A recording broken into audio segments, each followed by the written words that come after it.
அதிமுக கூட்டணியினர் பொய்யான வாக்குறுதிகள் கொடுத்து பொதுமக்களிடம் வாக்கு சேகரிப்பதாக ராமநாதபுரம் தொகுதியில் போட்டியிடும் இந்திய யூனியன் முஸ்லீம் லீக் வேட்பாளர் கே நவாஸ்கனி குற்றம் சாட்டியுள்ளார்.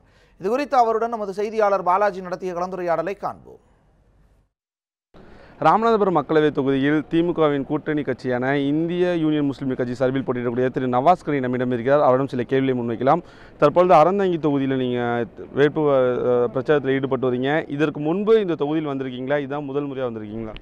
நான் இதற்கு முன்பும் வந்திருக்கிறேன். இப்போது வேட்பாளராக இங்கே வந்து மக்களை சந்தித்து கொண்டிருக்கிறேன். இங்கே என்ன மாதிரியான பிரச்சனைகள் இருக்குது? நீங்கள் நேரில் களத்தில் செல்லும்போது நீங்கள் என்ன மாதிரி பிரச்சனைலாம் சந்தித்து இந்த கிராமத்துக்கு வந்திருக்கீங்க? இங்கே அடிப்படை வசதிகள் நிறைவேற்றப்படாமல் இருக்கிறது. அதே நேரத்தில் பள்ளிக்கூடங்கள் தரம் உயர்த்தப்படாமல் இருக்கிறது. உயர்கல்விக்கான கல்லூரிகள் தரம் உயர்த்தப்படாமல் இருக்கின்றது. தேர்தல் வாக்குக்கு இன்னும் கொஞ்சம் குறைவான நாட்கள் தான் இருக்குது. உங்களுடைய பிரச்சாரம் எதை நோக்கி எவ்வளோ வேகமாக போய்கிட்டு இருக்கு? நாங்கள் தினந்தோறும் காலையிலேருந்து அதிகாலையிலேருந்து நைட்டு தேர்தல் பிரச்சாரம் முடியக்கூடிய நேரம் 10 மணி வரைக்கும் மக்களை சந்தித்து கொண்டிருக்கோம். இருக்கோம். அந்த தேர்தல் பிரச்சார காலகட்டத்திற்குள் அனைத்து ஊர்களுக்கும் சென்று மக்களை சந்தித்து விடுவேன். இந்த தொகுதியில் என்ன மாதிரியான வாக்குறுதிகளை முன் வச்சு நீங்கள் தேர்தல் பிரச்சாரத்தில் ஈடுபட்டு வரீங்க?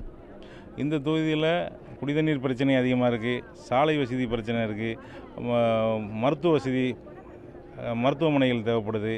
இந்த பகுதிக்கு வந்து பள்ளிக்கூடங்களை தரம் உயர்த்த வேண்டியது இருக்குது. இதையெல்லாம் நான் சொல்லி வாக்குகளை செலுத்திக்கிட்டு இருக்கேன். அதிமுக கூட்டணிக்கு வேட்பாளர்களுக்கு ஆதரவாக எடப்பாடி பழனிசாமி, திரு மோடி, அமித்ஷா உட்பட தலைவர்கள்லாம் வந்து வாக்கு பிரச்சாரத்தில் ஈடுபட்டு வராங்க. இவங்க பிரச்சாரத்தை முன்வைக்கிறதுனால வாக்குகள்லாம் அங்கே போவாங்களா? மக்கள் மத்தியில் எப்படி அவங்க பார்ப்பாங்க அவங்களாம் பிரச்சாரத்தில் ஈடுபடுறத?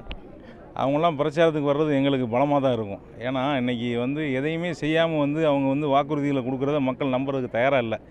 ஆட்சியில் அதிகாரத்தில் இருக்கிறாங்க, வந்து அவங்களும் வந்து நாங்கள் இதை செய்வோம் அதை செய்வோம்னா செஞ்சுட்டுல வந்து கேட்டிருக்கணும். அவங்களுக்கு கொடுக்கப்பட்ட வாய்ப்பை மக்களுக்காக பயன்படுத்தியிருந்தாங்கன்னா, ஏதாவது செஞ்சுருந்தாங்கன்னா இன்றைக்கி நம்பியிருப்பாங்க.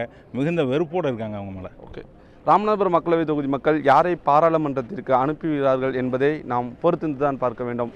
பாண்டிபத்திரம் கிராமத்தில் இருந்து பாலாஜி, நியூஸ் 7 தமிழ்.